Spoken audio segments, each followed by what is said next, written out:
Hello and welcome to Designer Discussions with Jason, Miriam, and Maria. Today we are joined by Jan Rutgers and she's talking about KBIS 2025 overview.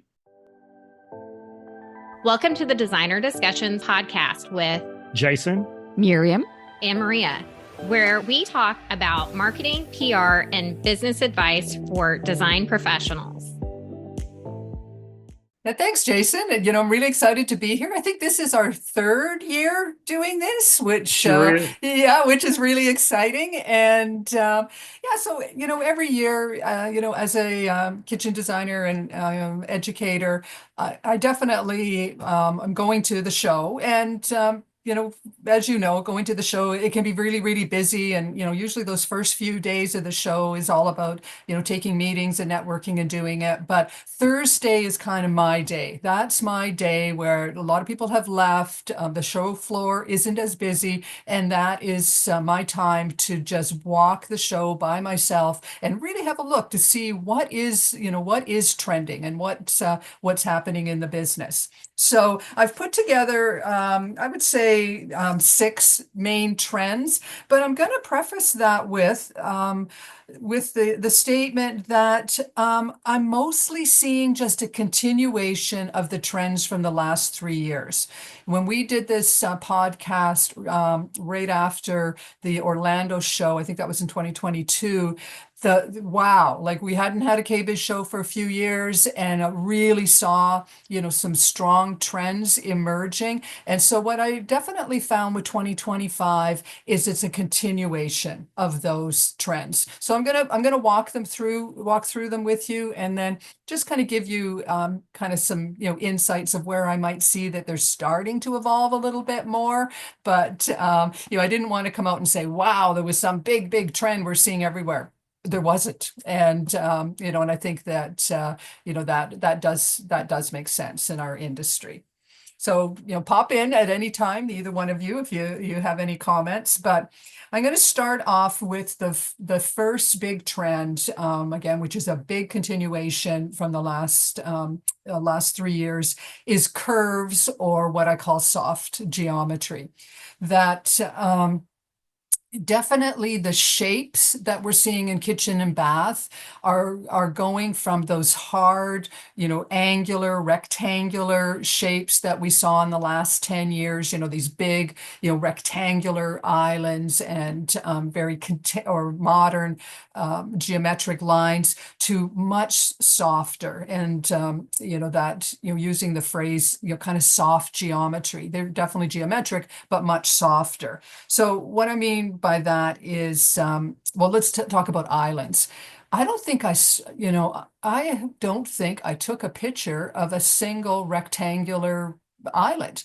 Almost every island in the displays was curved, or that kind of pill-shaped island. So that was being done with having the curved radiused end on the countertop, or using which I'll talk about in a minute, kind of that pole wrap timber product to wrap the ends, but a real softening of the islands, which I think makes a lot of sense. I've been a kitchen designer for almost 3 decades now, and a lot of my work is with private clients, not doing multis or anything like that. I'm working with clients renovating their forever homes, and we spend a lot of time talking about it. And just what I call the hip bangers of those rectangular islands, it's really nice to see the soft geometry, coming into play, because it just makes, for a much more comfortable kitchen to work in. When you've got multiple people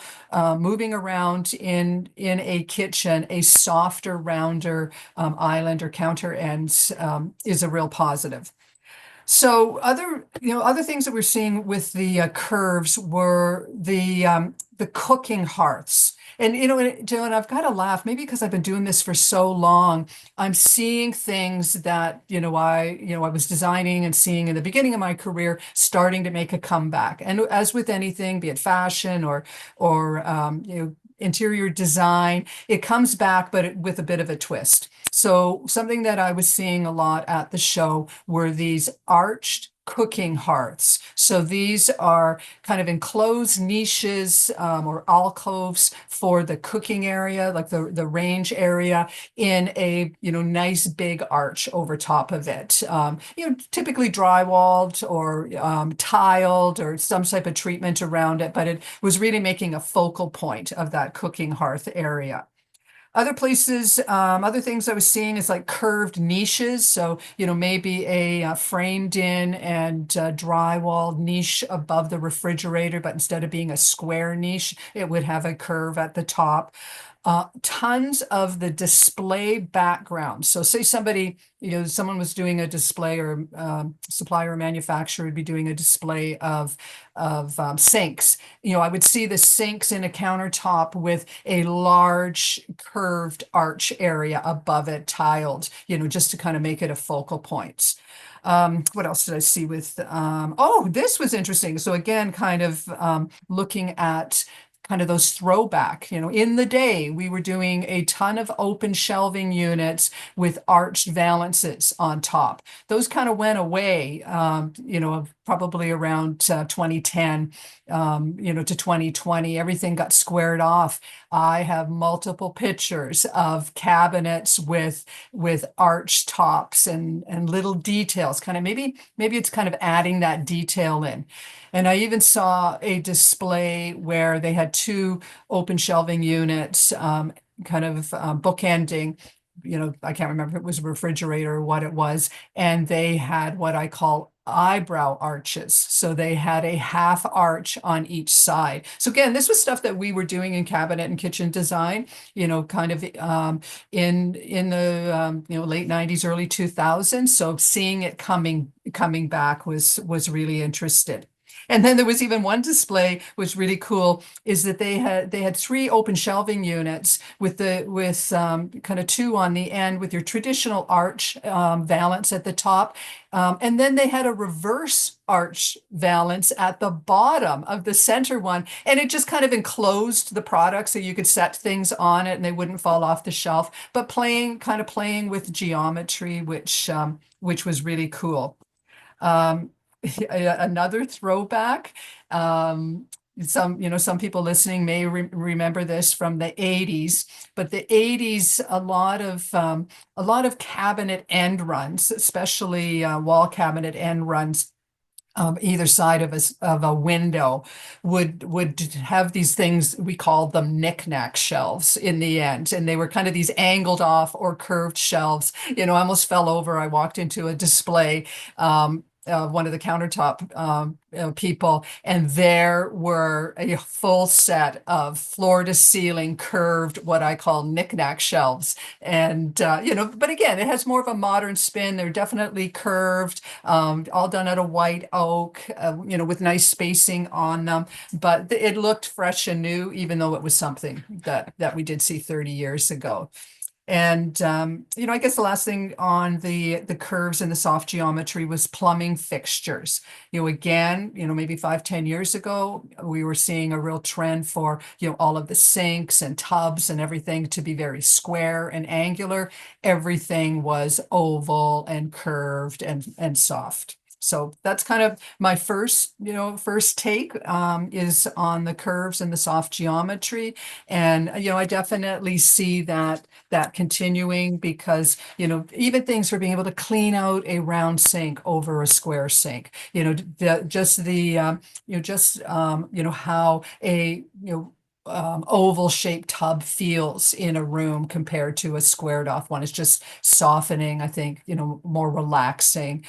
So it's kind of slowing people down. So I think that's going to be definitely a trend that will stay going. With all of the trends, have you seen anything in terms of the color? Yeah, I would think that, definitely color.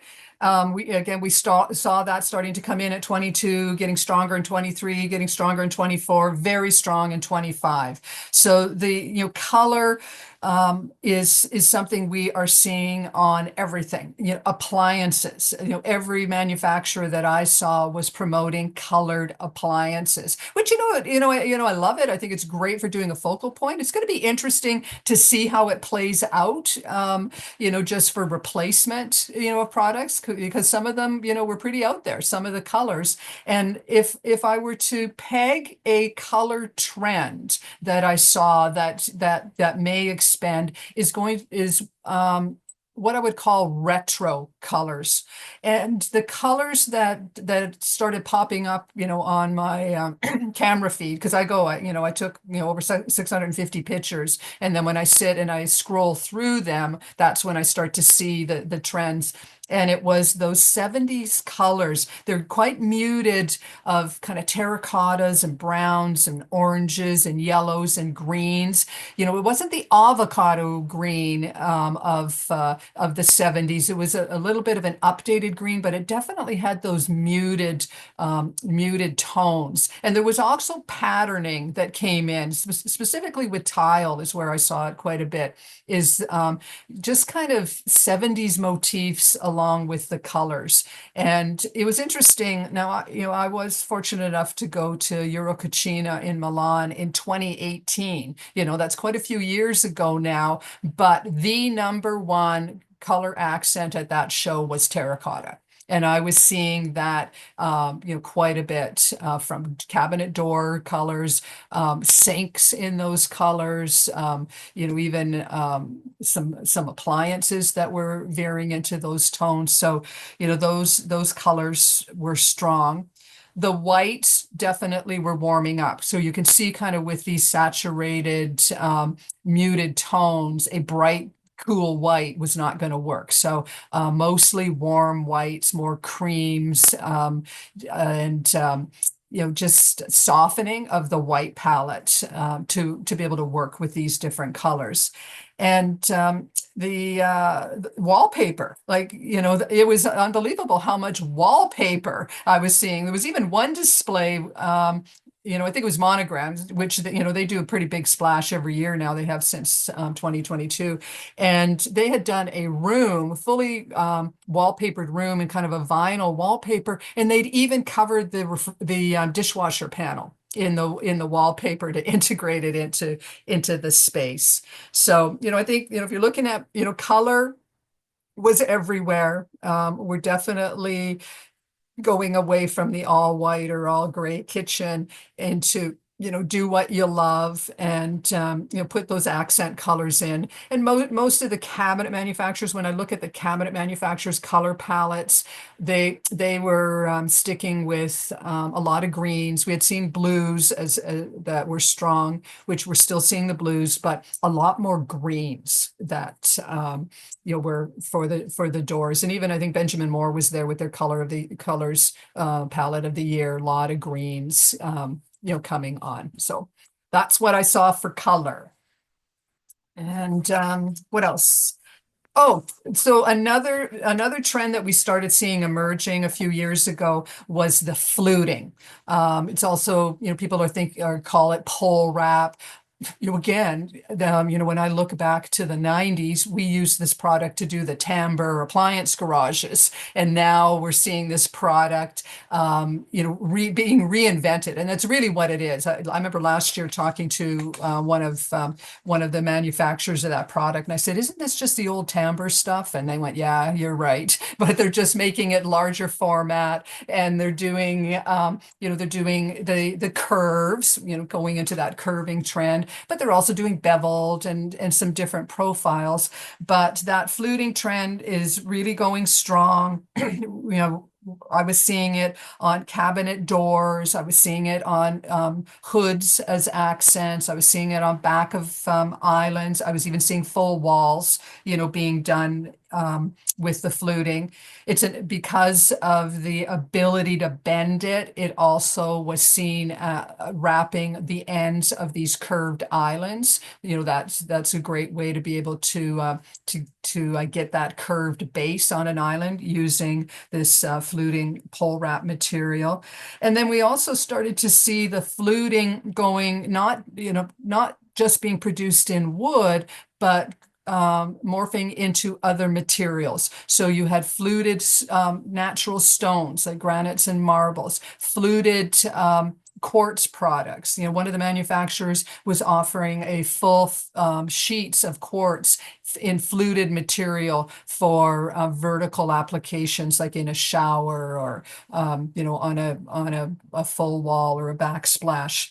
They also had the fluting in the glass doors, which, again, in the day we called it reeded glass, which, it still is reeded glass, but it was showing up as a complement to all of the other fluted elements in the in shower doors and as inserts for glass doors with cabinets.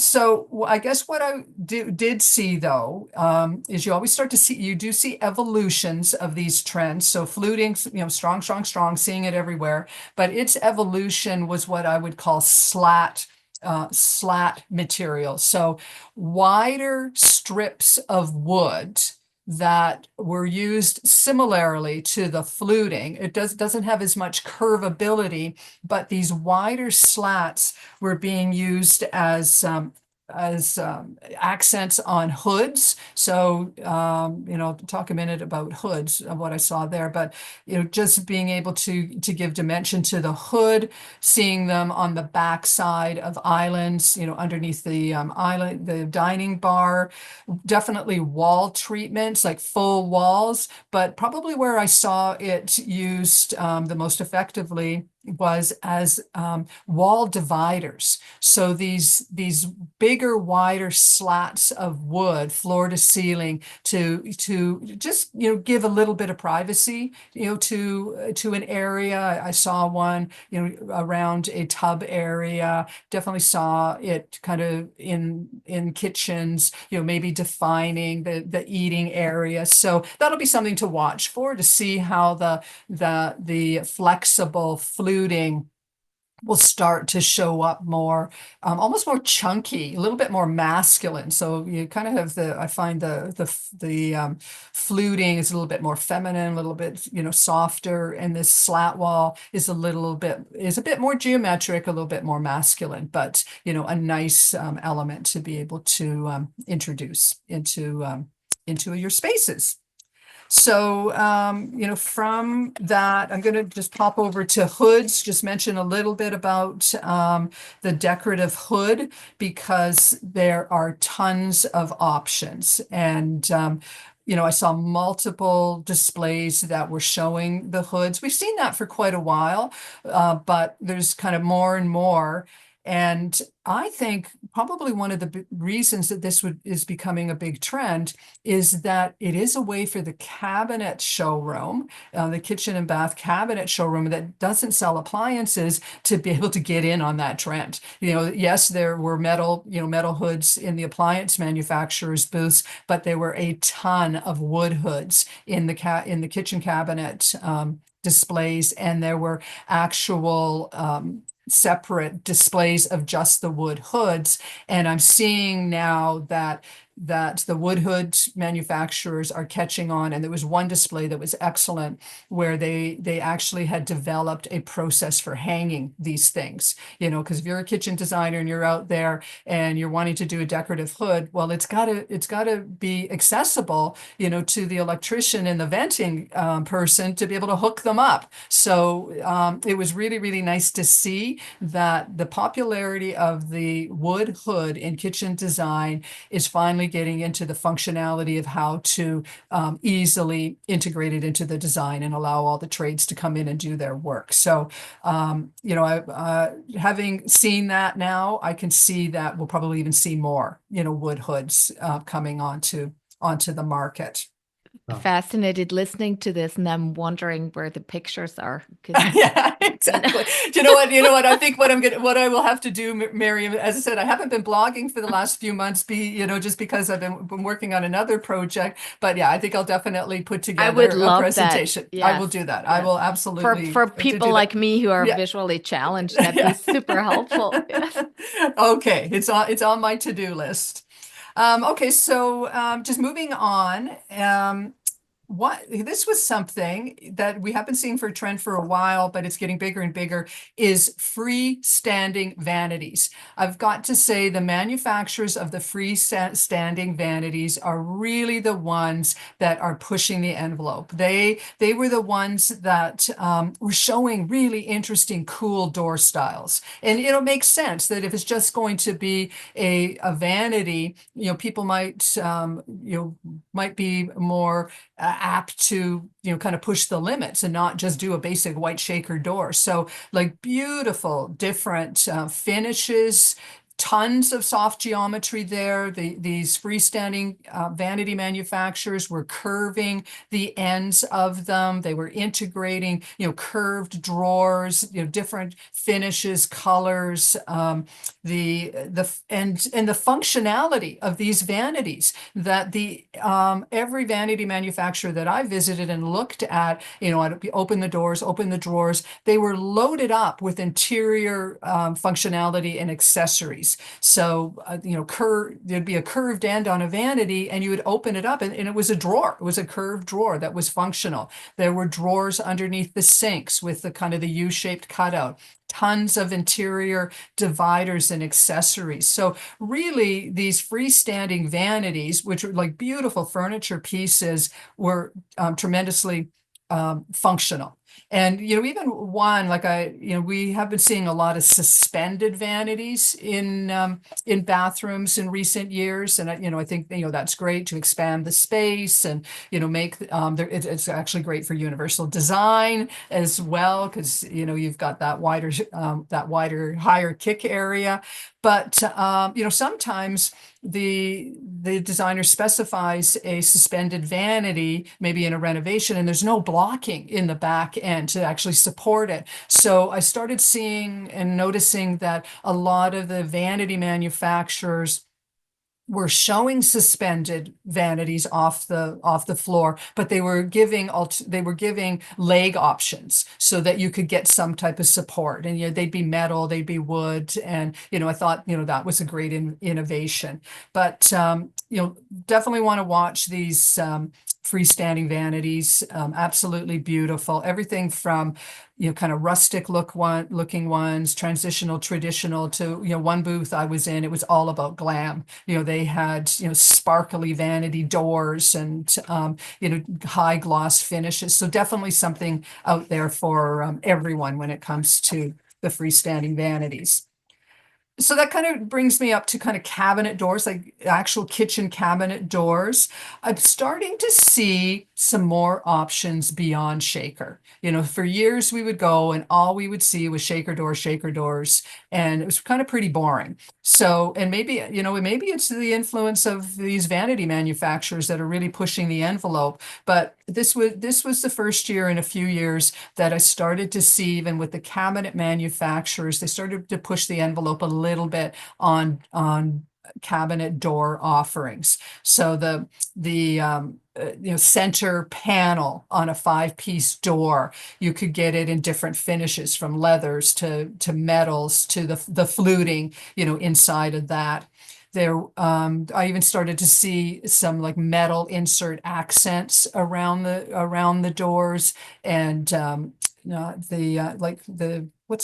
can't remember the name of it, but the kind of the wicker that you would see. I saw some cabinet doors like that, and that it was nice to be able to see something a little bit different over your standard shaker door. So I think this trend is, both from the designer's point of view and probably from the consumer's point of view, that, we've had that shaker door for 2 decades now. It's probably time to push the envelope. And again, going back to what we were doing, in the 90s, in the early 2000s, I rarely did a shaker door. We were doing a lot of different things. So I'm starting to see that coming back.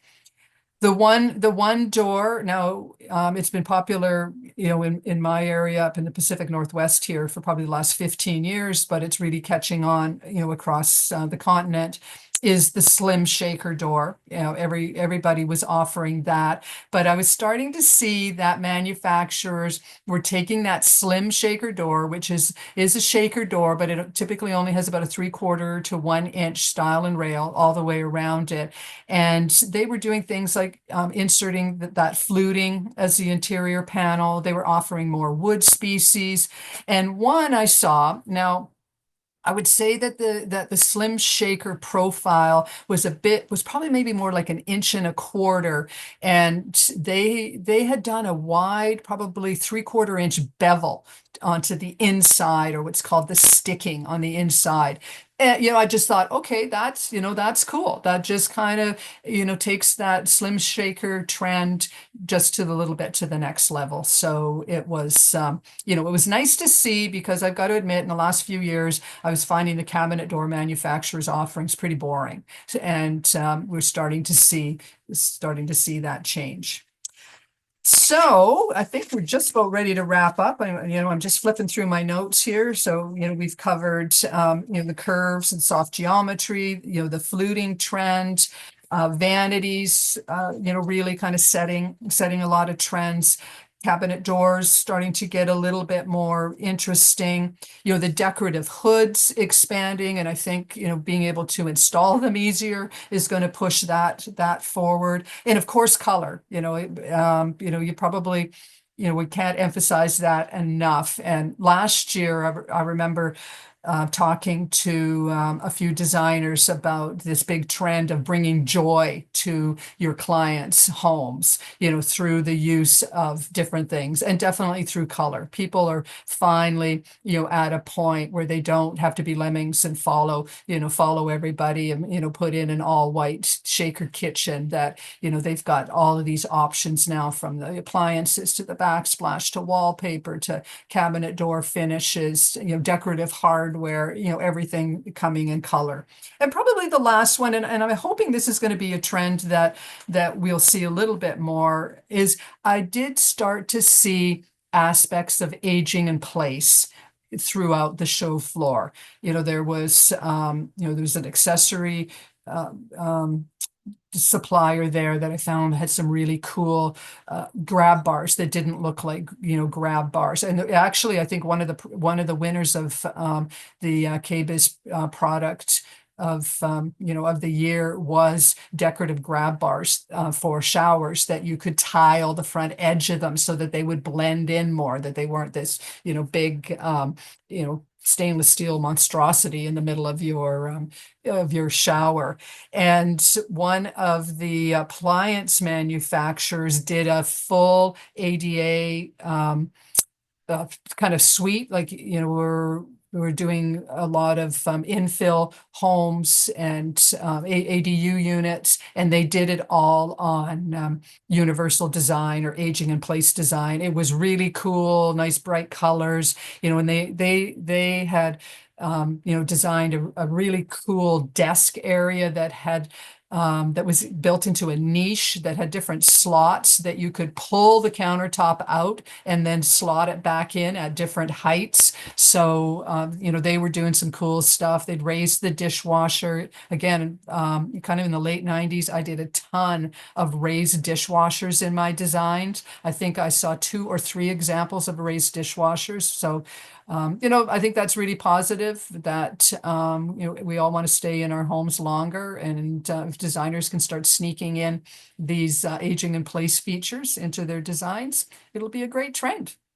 So I think that kind of wraps it up in my whirlwind Thursday walkthrough of the show. But yeah, it's going to be interesting to see what next year, has to bring. And that's kind of my take on trends for KBIS 2025. I love that. Jen, one question about the general mood at the show.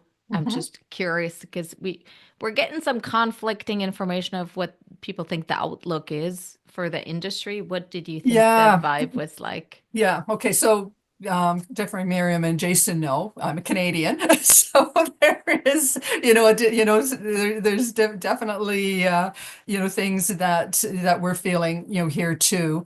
What I was hearing, talking to the industry, is that there is a little bit of uncertainty, that prices of new home construction, has been high over the last little while, and now feeling that it will be going higher. So, that could really slow down new home construction. Again, this is just what I'm hearing from my colleagues. And clients maybe being a little bit more hesitant, to take on, a big renovation at this exact moment until things, settle down a little bit. So, that's kind of mostly, people are still optimistic, and we still have those influences, from the pandemic, where people were looking more inward, looking at their homes, and wanting to improve. I think the industry, we're probably in a great time for looking at the industry as a whole. And maybe there is going to be a little bit of a slowdown right now, but this is a perfect time to get your staff up and training. I think the one thing that I was hearing the most, talking to people in the industry, especially, kind of Tuesday, Wednesday, or my networking days going around, is that in the industry as a whole, that there's a kind of a changing of the guard happening. And you've got a lot of veterans retiring. I probably heard that from every dealer that I talk to. Their veterans are retiring in their showrooms, and they're bringing on new designers.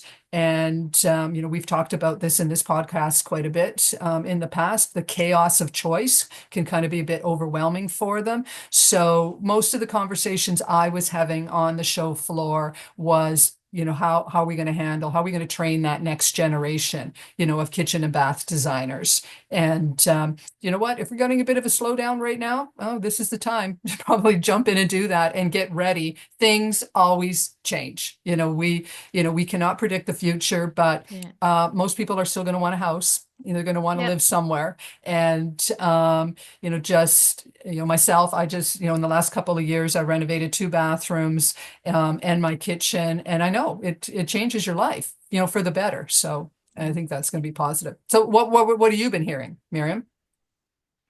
Yeah, I think a little bit of both. And I'm like, our point, of course, also is it is a great time to be amping up your marketing, because you can put yourself in a much better position, especially if there's uncertainty and other people are pulling back. Like by you at least keeping up what you're doing, if not adding to it, is a great way to counteract that and puts you in the winning position going forward. Yeah. And for me, it's differentiating. How are you going to differentiate your business, from other business? So marketing, PR, training, even something, and this is probably a trend to talk about.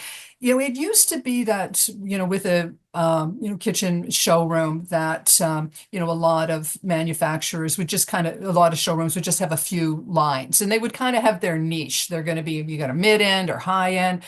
A big trend that I'm seeing is that showrooms are diversifying, that they're bringing in that entry level line, that mid line, and that high end line, being able to offer product to all the different cohorts that are out there. Because you do have the millennials starting to come on, and they're going to want to buy products, but they may not have the resources of the boomers or the Gen X's. So I think that's kind of interesting, looking at how the industry needs to evolve, and to be able to look after all of our different types of clientele. And to your point, Miriam, about ramping up on your marketing and different things. How are you going to differentiate? I think it's a great podcast to have, guys. Yes, we'll definitely have to talk about it. But Jan, thank you so much for sharing your insights with us, as every year. I'm like, where can people find you and learn more about you? Yeah. So right now you can pop onto my website, which is Vestibule, spelled VESTABUL.com. And the website is in flux right now because I will be launching a new kitchen and bath design industry professionals membership site. So you'll see a little bit about it there. But you want to reach out to me if you've got any questions, you just pop onto my contact page on the website. Awesome. Perfect. Well, thank you so much, Jen. We'll see you soon, and we'll see everybody else again in 2 weeks here at Designer Discussions.